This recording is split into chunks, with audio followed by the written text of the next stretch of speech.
All right. Before we get into this, I'm going to give everybody a piece of paper. It's not to make an airplane or a crown. We've actually got some cool stuff. Some cool stuff on there. And then I'm going to do a little object lesson before we get into it.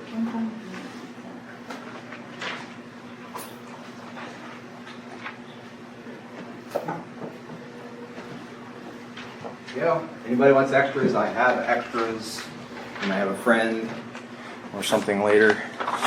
Okay. First of all, I'm going to say to you that the world is not everything you think it is. Okay? Most days, it's not everything that we perceive. There's so much more going on. Somebody else in the world looks just like you or almost like you. Somebody else in the world might even have your same name. Somebody just died in the last 10 seconds in a horrific way, and here we sit peacefully in the chairs. The world is not everything that we know that's going on, okay? So I want you to stretch your mind a little bit. So to do that, I'm going to do a little object lesson. If you've ever seen this before, don't ruin it for everybody, okay? So I hold this pen up right here. If I drop this pen, will it hit the floor? Yeah. Can we test it? Gravity. Okay, somebody said gravity, what? Yes, gravity. Okay. Did it hit the floor? Yes. It appeared in all observable phenomenon to hit the floor. I even heard a noise. Did you hear a noise? Yes.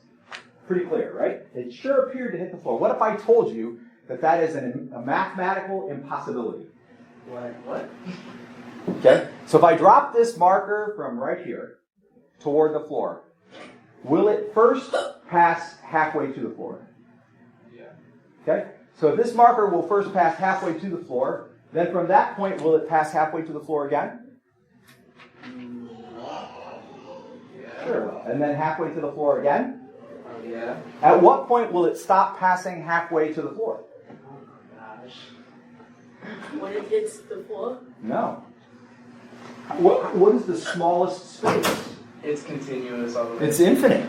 You can never, if it starts here and goes halfway to the floor first, and then halfway to the floor, and then halfway to the floor. Did you know that for the majority of the existence of mankind, 0 did not exist?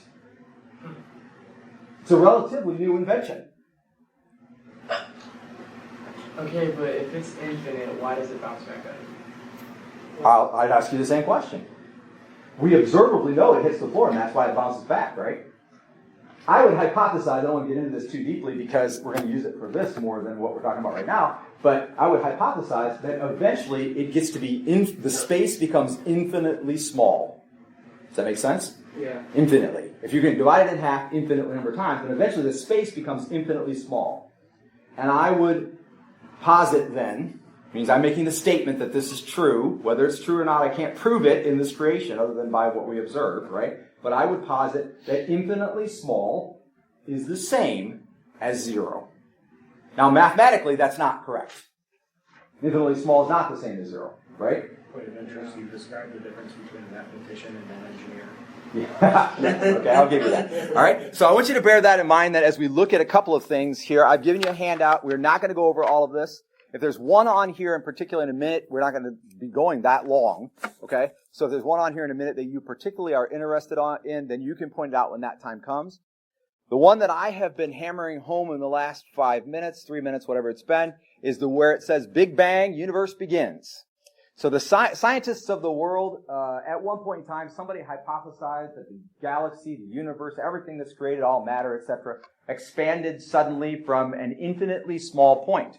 I submit to you, if you'll follow this marker for one more time, I submit to you that infinitely small is non-existent. So their argument is that everything expanded into being from an infinitely small amount of matter, infinitely small, and I submit to you infinitely small is 0, non-existent. Okay?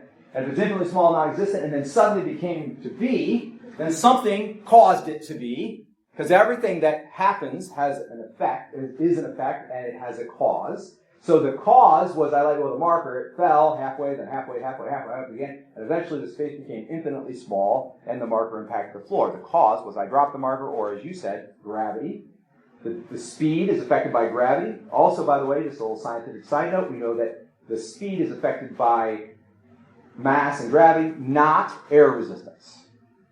Okay? So over a period of time, the decelerating or a falling object falls at 32 feet per second, and that is always the case, regardless of air resistance. Now, there's glide, there's drift, that's different. You have a piece of paper, that kind of thing. But if the object is not sufficiently parachuting, let's say, that's glide and drift, right? If the object is not sufficiently parachuting, then it will fall 32 feet per second, which means the first second, 32 feet, second, 64 feet, third second, 96 feet. So you can actually calculate, if you drop something from 500 feet, exactly how many seconds it will take to hit the ground, and it's a lot less than you think, by the way. Okay, when you do that math. All right, so the bottom line is, they posit that the universe all began from an infinitely small point. I totally agree. That infinitely small point is non-existence. Something had to cause it. That is actually a proof for God. You follow? So what we're talking about today is apologetics. Apologetics, the science of apologetics, comes from the Greek word apologia, and it means a reasoned argument. I can give you a good reason why we believe everything that we believe. Everything we believe about God, everything we believe about Jesus, everything we believe about creation, everything we believe about Moses, Abraham, Adam, Jacob, Isaac. I can give you good reasons why we believe all of those things. I cannot anymore, anyway, I could maybe years ago, but now it's all been dispelled, give you a good reason why anybody believes evolution.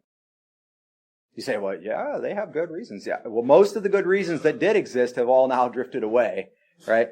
They had extinct fish, and now the fish have been found to not be extinct. Or they had what they said were middle forms between one form and another, but then they later found those middle forms existing at the same time as both the former and the latter, 100 or 1,000 or thousands of years later. So this didn't die out to make this.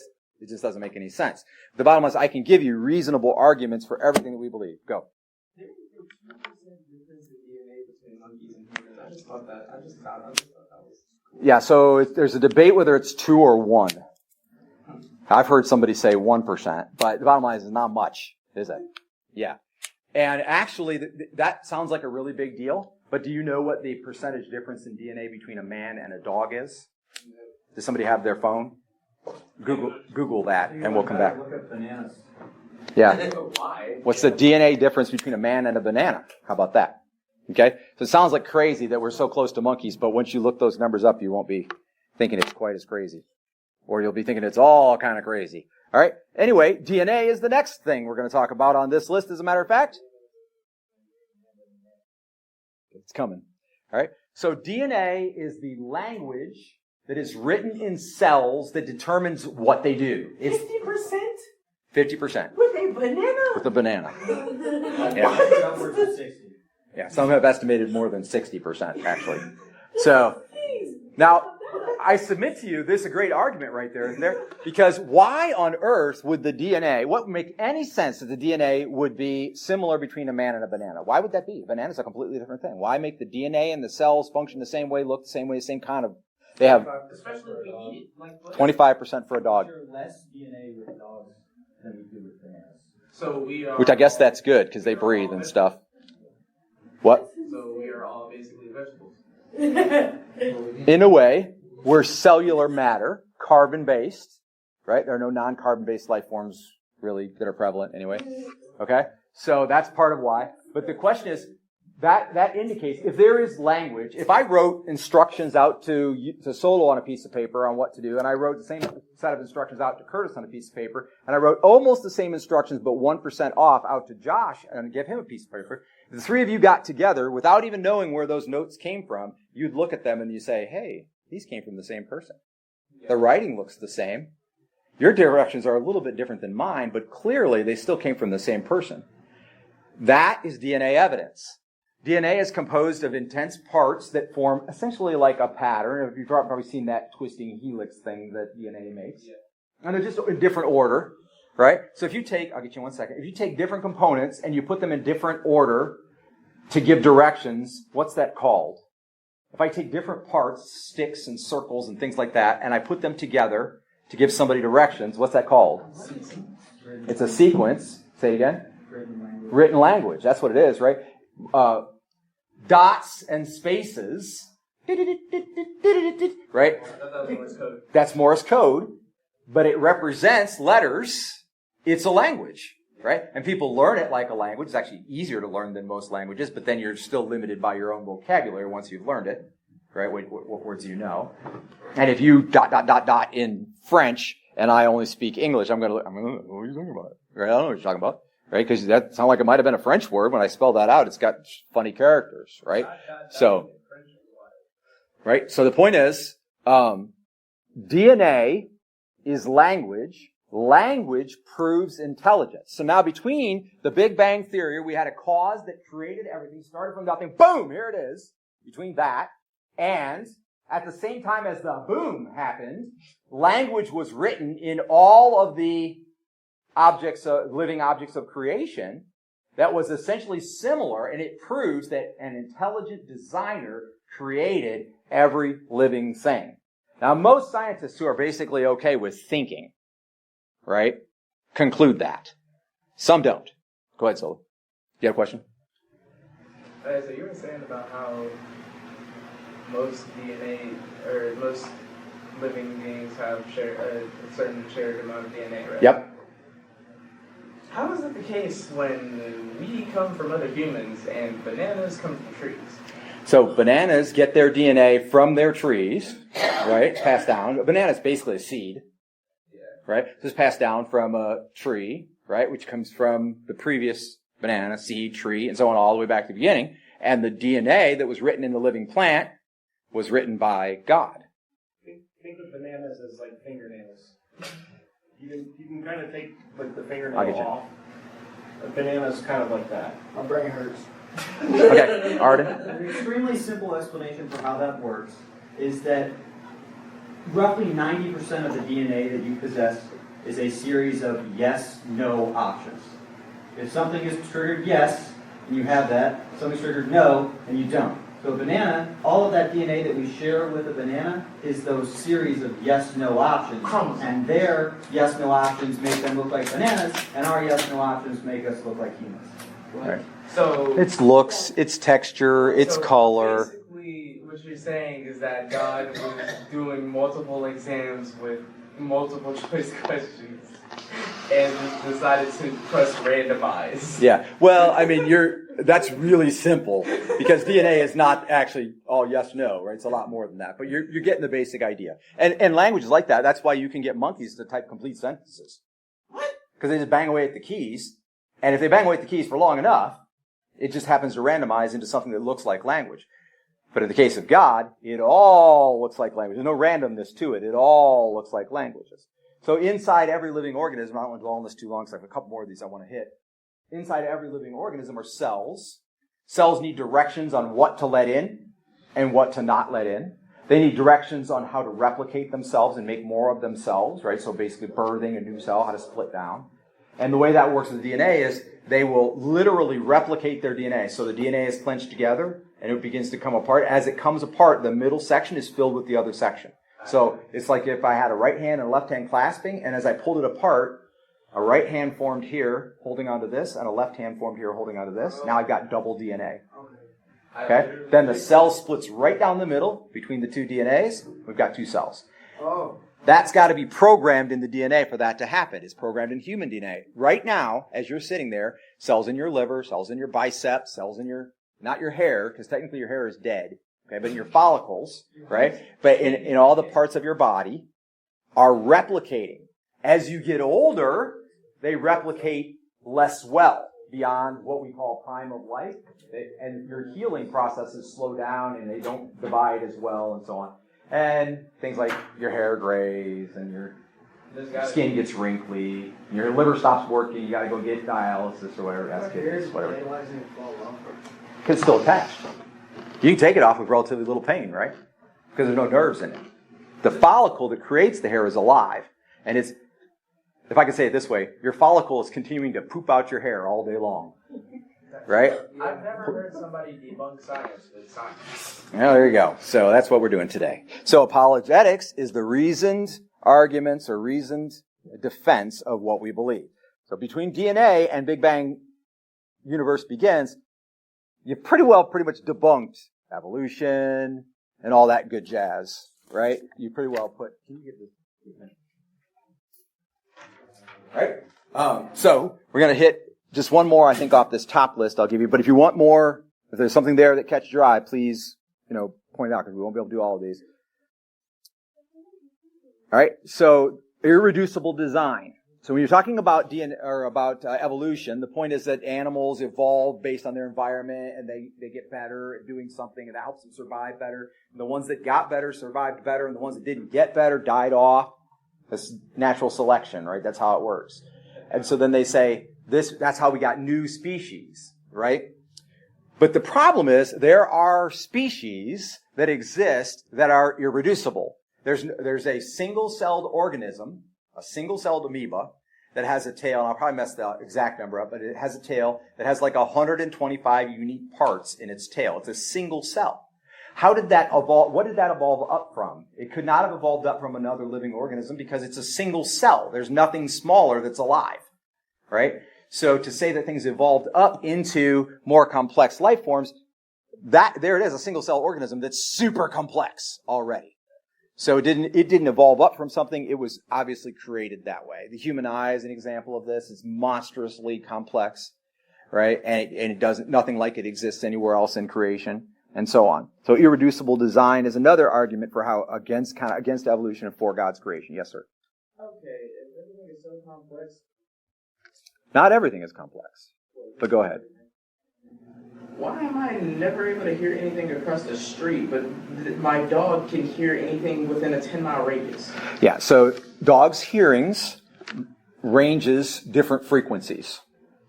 All sound is in frequencies, right? And so if you have a sound that comes from far away, the way sound works is it travels as a wave, like this, right? High sounds, low sounds have different waves. So high sounds will tend to travel differently. Like like a clacking, or even a gunshot has a bit of a clacking to it, something like that, will travel a long way. Well, dogs can hear a much higher range of sound than we can. So the bits of, like, if you went outside right now and you yelled, you said, "Hey!" really loud, right? You would think that's bassy and loud. To you, it would sound bassy and loud. But your voice spans a wide range of sound. You're just not hearing the high end. A mile away, the dog won't hear the "hey," but he might hear the that goes with it, right? So you hear "hey," your dog hears "hey," but he also hears "ha," right? So that's why animals respond differently, because their range, and certain sounds travel much better. So big sounds cause vibrations. So actually they travel better through surfaces, through water. I think that's if you go underwater. You're going underwater, and you hear underwater. You hear "woo, woo, woo, woo," and you can only hear those bassy noises because big sounds, big wave sounds, travel through water as a vibration, where the little sounds just bounce off the water. So you don't hear the little sounds. Okay, so back on task. All right. Okay, go. I'm good for questions, bro. This is what this time is about. You said that bassy sounds travel through the water, while the high-pitched sounds travel off of the water. Kinda, yeah. If you're underwater, how does the high sound get the chance to bounce off of the water? Well, if you're underwater and you create a sound, you probably would only create low sounds. But if you create high sounds, they will travel through the water. They're just not going to travel as far, right? All sound will vibrate anything. Like if I play the string on this bass guitar, you wouldn't know it, but this paper right next to it is vibrating. But it doesn't really make a sound when it's vibrating, right? But the thread, this cord is designed to vibrate, and it's designed to produce a sound so we can hear it. If that makes any sense. So all sounds create vibration. In fact, by the way, what you're actually hearing is the vibration that's created in the tiny bones in your ear, and then it recreates the sound inside your ear, and your brain interprets it. It's actually little hairs in your ear, your inner ear. Okay, this is not a lesson about inner ear, so we disagree about the anatomy of the inner ear. But yeah, they're very, very small ear bones or hairs. Okay. Yeah, you can get all that kind of stuff. That'll get right now. All right, so a couple of arguments. Someone says, I just frankly don't believe in God unless I can see Him. And say, unless I can see God or experience God firsthand, I wouldn't believe in him. Well, there's miracles, there's testimony, and there's the complexity of creation. There's plenty of evidence. You're not going to see God ever the way you see another person because God, as the Bible explains, is spirit. Can he take a physical form and do physical things? Sure, he can, but he is spirit. And so light does not bounce off of spirit. So that whole idea of, we're going to go in the old prison that closed down, and we're going to shine ultraviolet light and detect ghosts and whatever, that's all a bunch of hooey. Okay?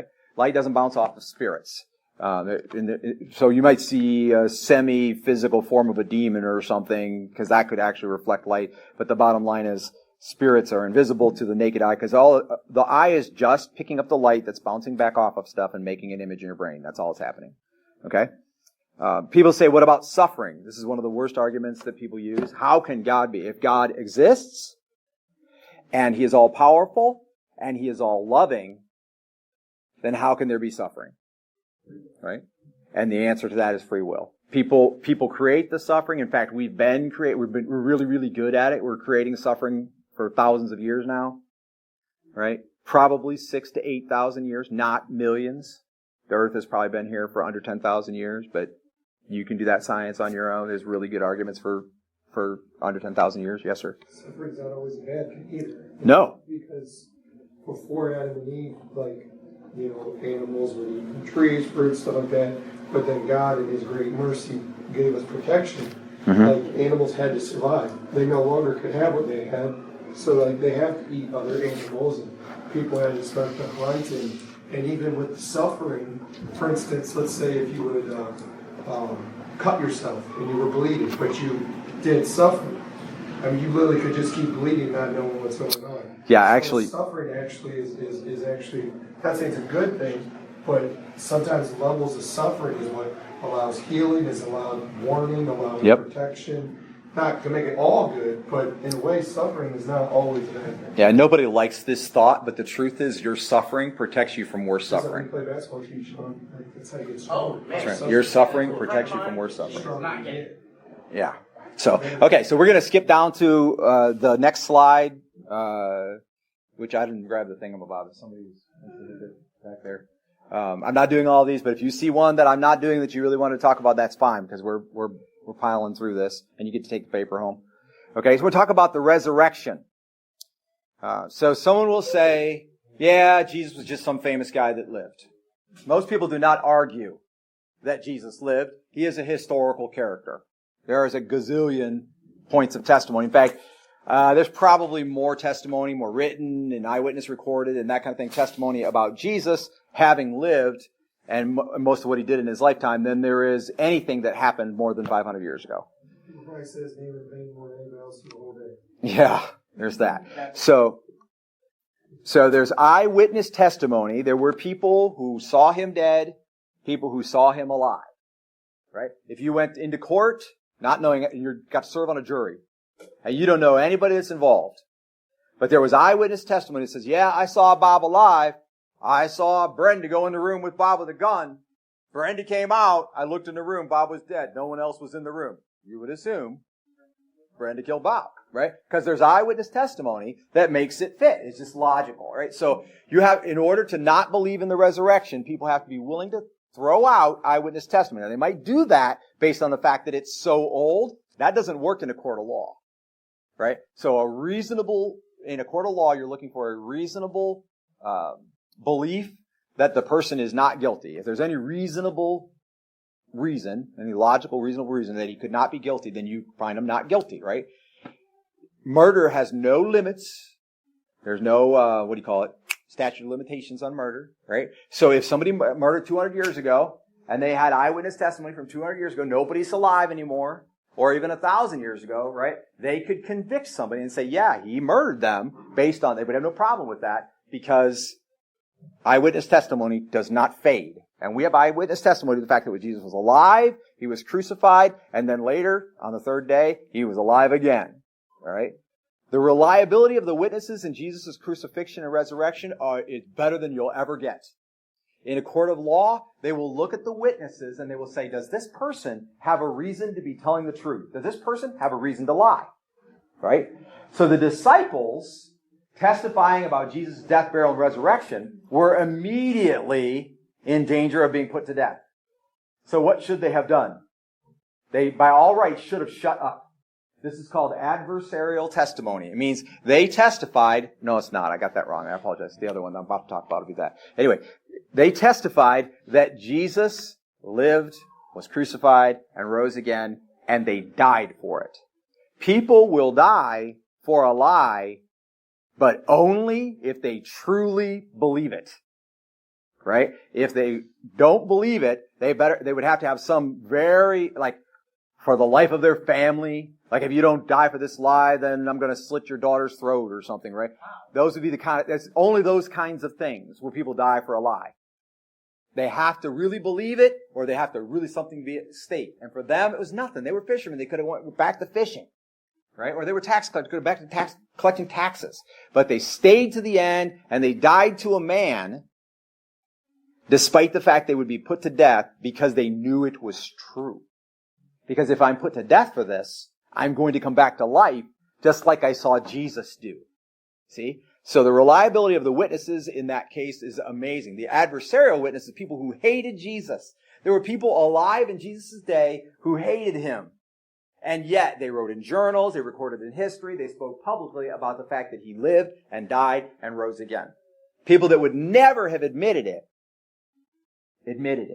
Josephus, who was a non-Christian Jewish historian, recorded about that time there was a man named Jesus Christ. People thought he was the Messiah. He lived. They eventually crucified him. And then later he was seen again amongst his disciples doing miracles. That's the recorded history that Josephus wrote. And he was not a believer.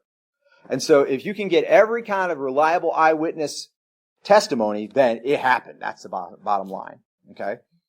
Also, Jesus' life, death, burial, resurrection was confirmed by prophecy. There are hundreds of Old Testament prophecies. Does anybody know one Old Testament prophecy? Solo. Do you know one Old Testament prophecy? Anything in the Old Testament that was told about Jesus that actually happened?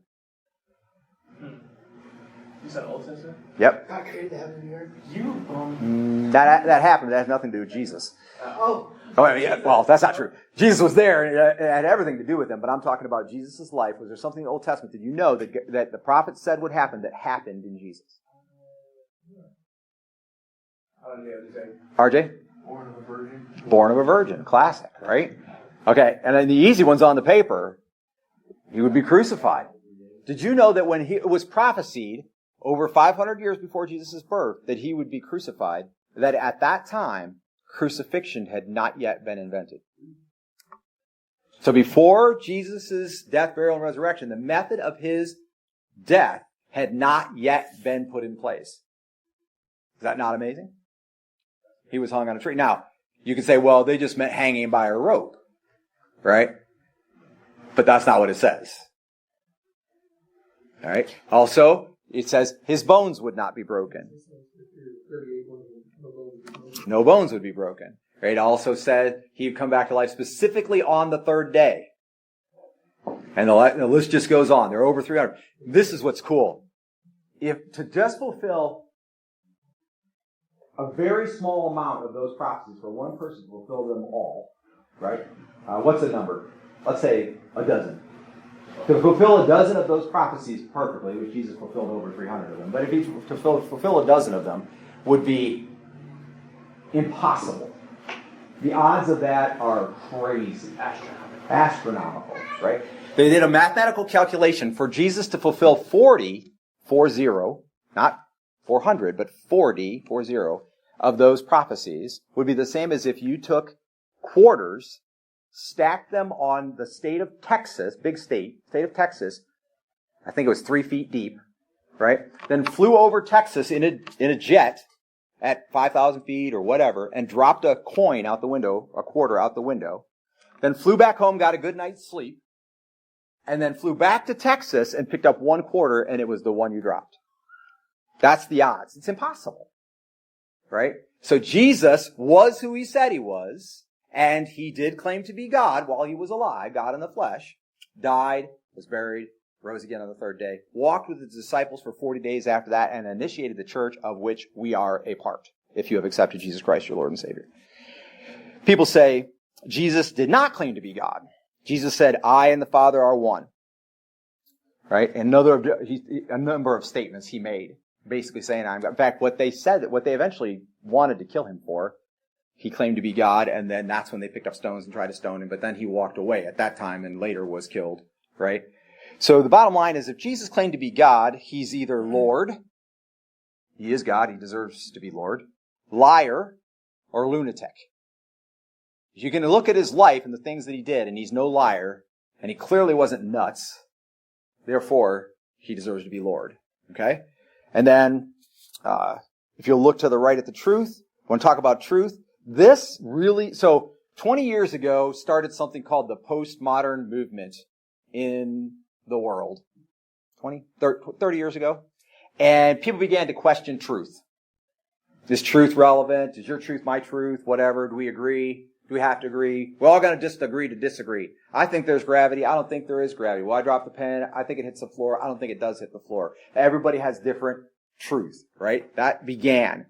And it created a ripple that is now going on today. The bottom line is this. The truth is an absolute. By definition, you look it up in the dictionary. It is what it is. It's true. It's testable. It's reasonable. It's examinable. It's true. It's true. So then they say it's offensive to claim that Jesus is the only way. Right? Except that that's pretty much what all religions say. They tell you how to get to God. The nature of a religion is a thing that tells you how to get to God. Jesus said, I am the way and the truth. No man comes to the Father except by me. Jesus said. I didn't say it. Jesus said it. So we're just quoting Jesus when we say he's the only way to heaven. Right? So all religions tell you they're the way. Even atheism. Just try to argue with an atheist about whether or not there is a God or not. They're pretty stubborn. They want you to believe there is no God. Right? And they're right. They know they're right, and they're the only one that's right. Right? But then they'll, in another context, we're not talking about whether there's a God or not, they'll debate your truth. They'll say, well, your truth is fine for you, but it's not fine for me. Okay? But they'll adamantly say you're wrong if you're not agreeing with their atheism. And all truth is exclusive. The bottom line is, if something is true, its opposite is untrue. But more so than that, if something is true, any variant of it is untrue. If I would say to you, my car is in the parking lot, it's a 2010 Dodge Caravan white with a slightly painted fender in the front left, because I had to patch it because I already bumped the dumpster, and it's got some dirt on the top that I'm cleaning off because it's like from the tree that falls. And I did all of that. Is what I just said true? Does anybody know my vehicle? What? Is it true? Yeah. It's wrong. It's not. Because I said the damage was on the front left bumper, but it's on the front right. It only takes one aspect. The difference is you may not know the one aspect, right? You didn't know it was on the front right, front left, whatever. But that's it. Jesus didn't do that. Jesus didn't play around. And they killed him for it. The bottom line is, it's true, he's true, and truth is exclusive. It only takes one little thing to be different, and you're out. So my assertion, and the assertion of any Christian, really should be that upon close and personal, open-minded examination of the facts surrounding and including in the gospel, any person might conclude that Jesus is indeed the way, the truth, and the life. If you refuse, you are not refusing on grounds of logic. Don't play with me. All right? We'll figure it out. If we're still discussing it, that's one thing. But if you won't believe the truth, that's on you. All right? It's the truth. It is what it is, and you won't believe it. That's on you. So, same way with your friends. Same way with your family. Same with your coworkers. Whatever. If they won't believe the truth, there's something more going on there. Unfortunately, because of this whole postmodern era that started, people started taking the Christian truth, the truth that Jesus taught, and tweak it a little bit. Like, I love Jesus. Jesus is my Lord. I'm living for Jesus, but it's okay that I insert whatever that thing is that you do that you really shouldn't do. Sleep with my girlfriend. Steal money from my mother's purse. Because Jesus is my Lord and I'm going to heaven anyway. He'll forgive it. He'll forget it. It'll be fine. I can do these bad things. That's not Christianity. Jesus said, if you love me, you follow my commands. So you do what it is that Jesus have you to do. That's why it's such a problem, right? And Jesus said, not everyone who says unto me, Lord, Lord, will get into heaven, but those who follow the commands of my Father, who is in heaven. You want to go be with God? follow God's rules. Not his rules, but his pattern for your life, which he's willing to walk through with you. So the bottom line is, I submit to you, and I would like you to take this opinion, that if any person wants to talk about it, they will, and they really honestly, and I'm going to give you one story to close on, they really honestly want to look at it, then they will come to a logical conclusion that Jesus is real. And if they don't, it's okay. Their personhood should be respected. Their opinions are respected. You don't have to be mad at them. You don't have to argue with them. You present it like it is, and if they won't accept it, then they just won't accept it. But sometime later on in life, maybe they will. I'll share this one story, and then we'll be done. Okay? So, back years ago, I taught youth vacation Bible school at East Toledo Baptist Church, and there was a young lady there who was coming, and she invited a bunch of friends from high school. She was a popular cheerleader, so she got a bunch of friends to come. And one of the guys that comes, a young man, he was 15, I think, and he was a devout Muslim. And he come to Christian vacation Bible school for the youth. And we're sitting there afterwards, and we had our lesson, and we had our ice cream, I think we were having for snack, and we're just sitting, he's sitting across the table from me.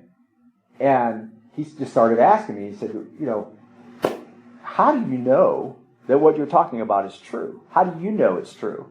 And I said, well, I can tell you how I know it's true. And I listed off a whole bunch of things, like I've heard the Holy Spirit speak to me. I felt his presence in my heart. I turned my life over to the Lord. The experience I had when I became a Christian, I had to walk away from so many things that I was doing or who I was before and be somebody new. And miracles that I had seen. I could tell you stories of miracles. Maybe we'll do that another time. But even then, I had seen enough to know, this is how I know it's true. And he said, but I haven't seen any of that. I haven't experienced any of that. God wants me to believe, and I haven't experienced any of that. And he said, this is what he said, if God would only send somebody to talk to me about Jesus, I would believe. And I said, well, what am I, chopped liver? We've been sitting here talking for 20 minutes.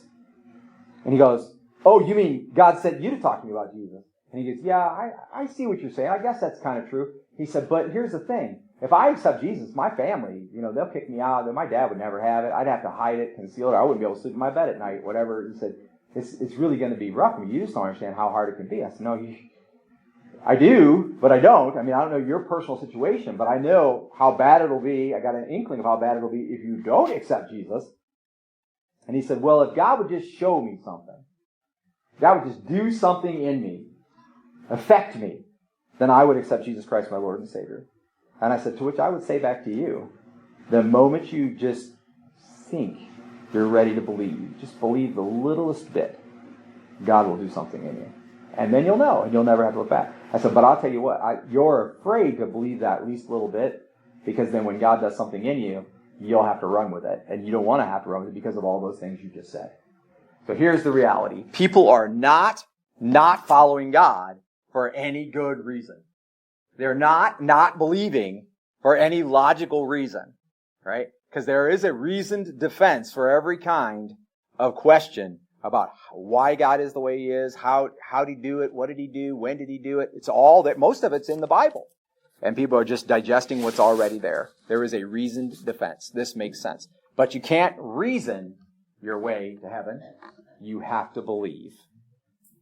And if you believe, then you shouldn't be afraid of people who won't, right? Who have questions. You should be like, okay, I'm here. I'm not saying I have answers to all your questions, but I'm going to try.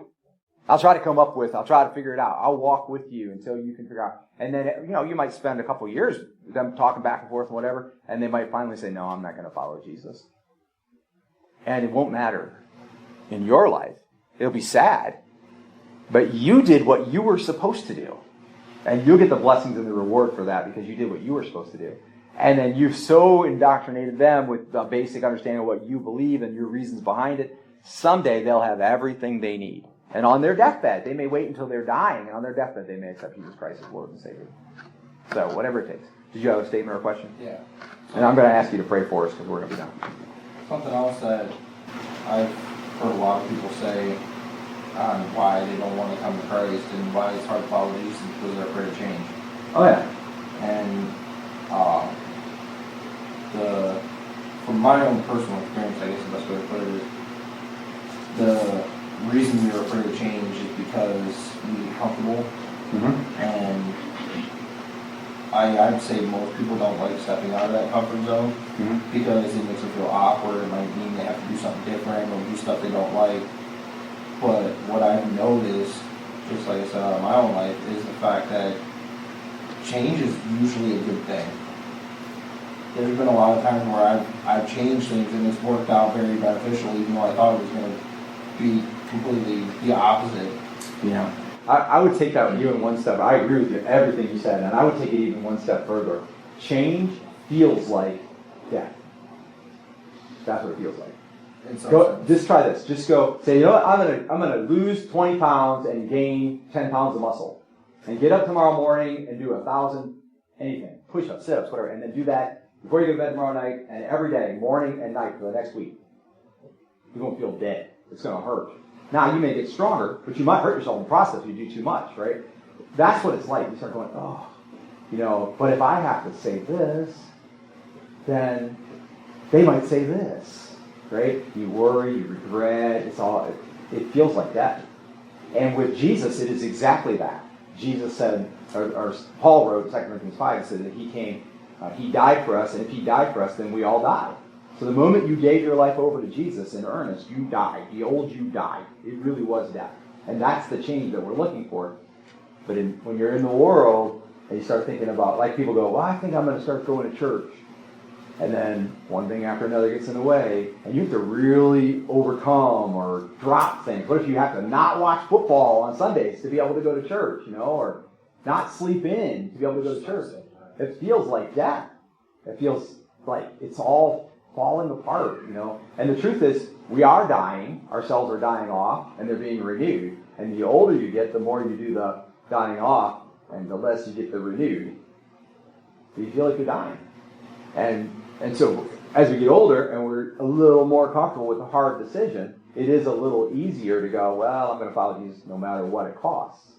Or, if you're real poor, or if your health is real bad, and so your outlook isn't very good, then it's a little easier to say, I'm going to let all that slide. I'm going to turn it all over to Jesus and just see what he does with it. I just talked to a man today. He said 11:45, December 31st, 2017. He was at a crossroads. He wasn't thinking about taking his life.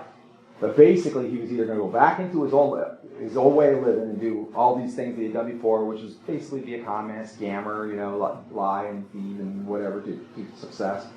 Or he was going to live for Jesus. And he had to make a choice. And he'd done all that before.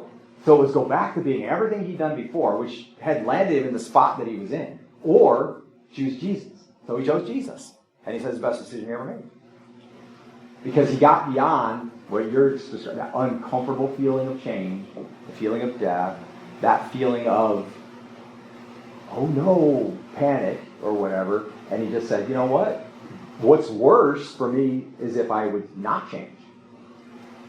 What's worse for me if I would go back and be what I was before. I already tried that. Go ahead. Real quick word of encouragement. So intelligent design, when we design something, we create something, even though it's not selfish, we create something for others, but the design itself, it'll rust, it'll fail, we don't actually put back into it. When God creates something, his design is not to use it, misuse it. So like we were just talking about the banana. I was saying 3 fun facts about the banana. One, they have to be born, they have to be in a special place that's why they're in the tree, because humidity itself is what helps it grow, because heat rises. If you put it down low, it never grow. Also, when you look at a banana, it looks weird, but when you pick it up, the first thing you notice is that it bends towards you, so you can eat it. No other fruit do you open where it actually comes right to the mouth. It's made for that reason. And then 3 is if it's a brown banana, which is called plantains, they're good for the brain. And then if it's brown is good for, I think, blood structure. Then green is for the brain. So different stages of the banana is nutrients for different parts of the body. And so our amazing God, I've always told people, and I want to let them know, because it's okay not to believe. When I mean it's okay, I mean it's okay to feel that way too, to freely think that. Because for God so loved the world that he gave his one and only son. And so when we have this idea that I got to put it all in God, I got to believe in God, it's that God put it all in. It's that God truly believes in what he says he is. It's that God who he is nothing like us. Like he recreated himself as human. Where, you know, like, none of us can recreate ourselves. We go through things, we think of things, but God himself came in flesh. He recreated himself so that he could be a servant, so he could be love, so he could be hope, so he could be the word for any person, even today, through his flesh, through his word, he speaks to us. So just the word of encouragement, as I always tell people, it's really not about what you believe, it's that God believes in us. Amen. RJ, would you close us in prayer then?